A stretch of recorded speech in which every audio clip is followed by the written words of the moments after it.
मैं हूं स्निग्धा कश्यप और आप देख रहे हैं रेयर इन्फो। चलिए शुरू करते हैं आज के इतिहास का सफर। बंगाल में कूच बिहार के हिंदू शाही परिवार में जन्म होता है राजकुमारी आयशा का, जिनके पिता थे महाराजा जितेंद्र नारायण और माता थी महारानी इंदिरा राजे। उन्होंने अपनी स्कूलिंग रविंद्रनाथ टैगोर के शांति निकेतन संस्थान से करी और बाद में लंदन पढ़ने चली गई।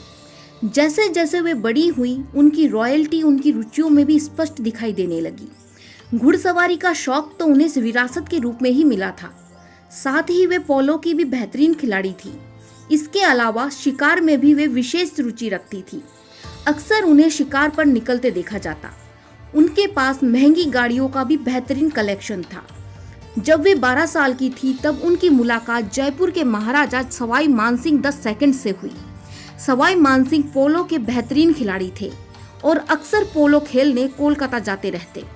धीरे धीरे ये मुलाकातें प्यार में तब्दील हुई और 1940 में दोनों ने शादी कर ली और इस तरह कूच बिहार की राजकुमारी आयशा बन गई राजस्थान के जयपुर घराने की महारानी गायत्री देवी। हालांकि शुरू में गायत्री देवी की मां इस शादी के पक्ष में नहीं थी, क्योंकि महाराजा मानसिंह गायत्री से उम्र में काफी बड़े थे और साथ ही उनकी पहले से 2 रानियां थीं। साल 1962 में महारानी गायत्री देवी ने राजनीति में उतरना तय किया। गायत्री देवी को लाल बहादुर शास्त्री ने कांग्रेस की तरफ से चुनाव लड़ने का प्रस्ताव दिया था, लेकिन कांग्रेस की नीतियां गायत्री देवी को पसंद नहीं आई और इसीलिए उन्होंने शास्त्री जी का प्रस्ताव स्वीकार नहीं किया और विपक्षी दल स्वतंत्र पार्टी की तरफ से चुनाव में उतरी। उन्होंने कांग्रेस के उम्मीदवार को रिकॉर्ड मतों से हराया। उस दौर में यह जीत इतनी बड़ी थी कि उनका नाम Guinness book of world record में भी शामिल हुआ।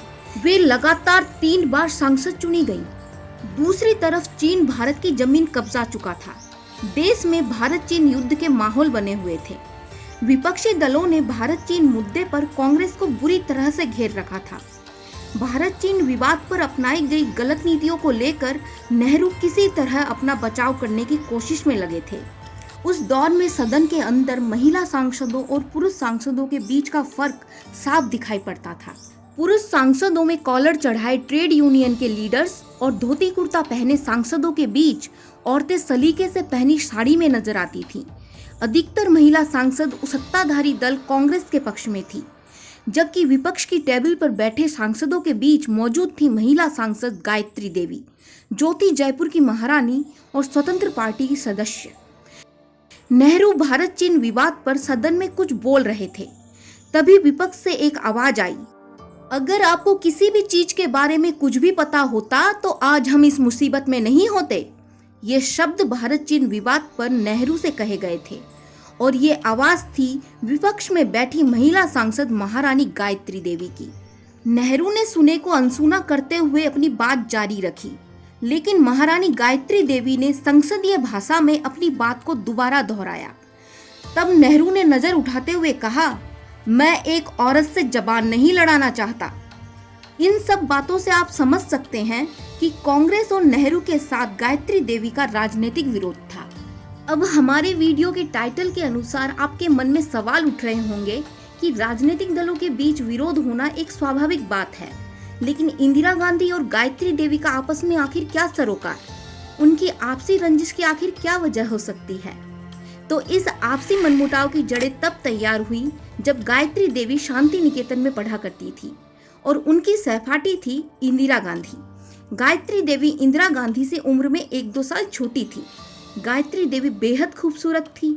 उनकी खूबसूरती का अंदाजा इस बात से लगाया जा सकता है कि इंटरनेशनल वोग मैगजीन में उन्हें दुनिया की 10 सबसे खूबसूरत महिलाओं में शामिल किया गया था।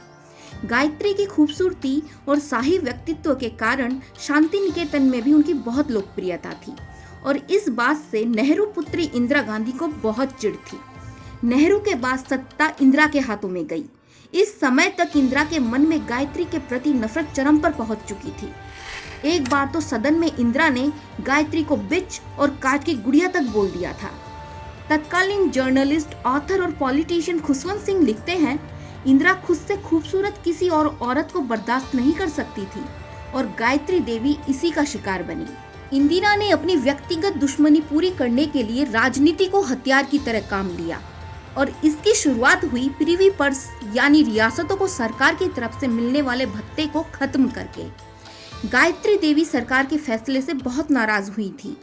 वे इसके विरोध में धरने पर भी बैठी थी। इसके बाद दौर आया इमरजेंसी का। ये वो समय था जब इंदिरा गांधी का तानाशाह किरदार खुलकर देश के सामने आया। इंदिरा ने देश के सभी राजघरानों पर छापेमारी के ऑर्डर दिए। जयपुर और ग्वालियर के राजघरानों को विशेष रूप से निशाना बनाया गया। इंदिरा गांधी ने अपने तमाम विपक्षी दल के नेताओं को जेल में डलवा दिया, जिनमें गायत्री देवी और ग्वालियर की राजमाता विजय राजे सिंधिया भी शामिल थी। उस समय गायत्री देवी की उम्र 55 साल थी। गायत्री देवी अपनी जीवनी द प्रिंसेस रिमेम्बर्स में बताती हैं कि उन्हें तिहाड़ जेल में रखा गया, जहां का माहौल फिश मार्केट की तरह था, जहां पर हर समय चोरी, हत्या और वेश्यावृत्ति में शामिल औरतें चीखती चिल्लाती रहती थी। वो जिस सेल में रहती थी वो बहुत छोटा था।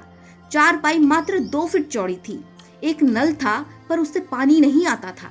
शौचालय के नाम पर सिर्फ एक गड्ढा था। उनके सेल के सामने से ही नाला गुजरता था, जहां सारे कैदी मलमूत्र त्यागते थे, जिसकी वजह से उनके सेल में हमेशा बेहद बुरी बदबू आती रहती। मच्छरों और मक्खियों की वजह से तो सेल के अंदर इंसान ही लगभग नजर नहीं आ पाता था।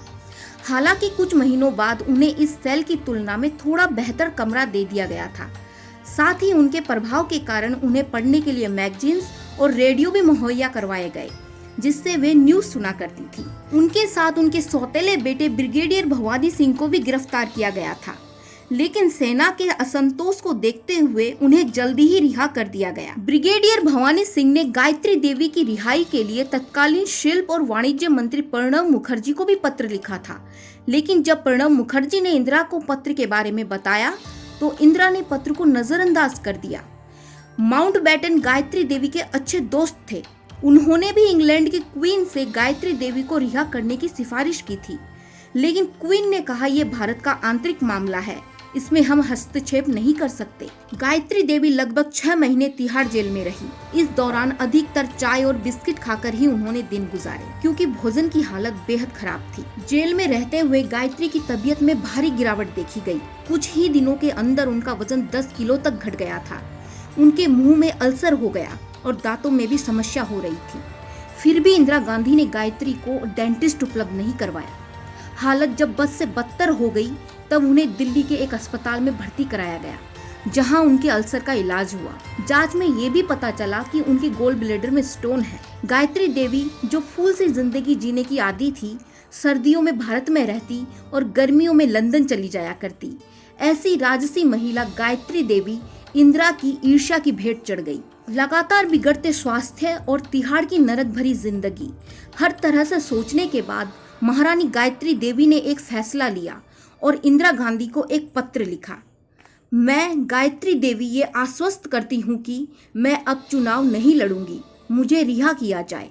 ये वही पत्र था जिसकी श्रीमती गांधी को बेसब्री से इंतजार था। जिसके बाद 11 जनवरी 1976 को इंदिरा गांधी ने गायत्री देवी को मुक्त कर दिया। इंदिरा खुश थी। इंदिरा के अहंकार, ईर्ष्या और जिद जीत चुके थे। गायत्री देवी के लगभग 6 महीने के कारावास काल में इंदिरा ने जयपुर घराने के हर महल, हर प्रॉपर्टी, गायत्री के निज निवास स्थान, उनकी हर प्रॉपर्टी पर फोर्सेस भेजी और गुप्त धन के लालच में सब कुछ खुदवा डाला। उनकी कुछ प्रॉपर्टीज को तो खंडर में ही तब्दील कर दिया। वहाँ कुछ मिला या नहीं, इस बारे में हम बात करेंगे एक नई वीडियो में। साल 1977 में जनता पार्टी की तरफ से गायत्री देवी चुनाव प्रचार में उतरी जरूर थी, लेकिन उन्होंने चुनाव नहीं लड़ा था।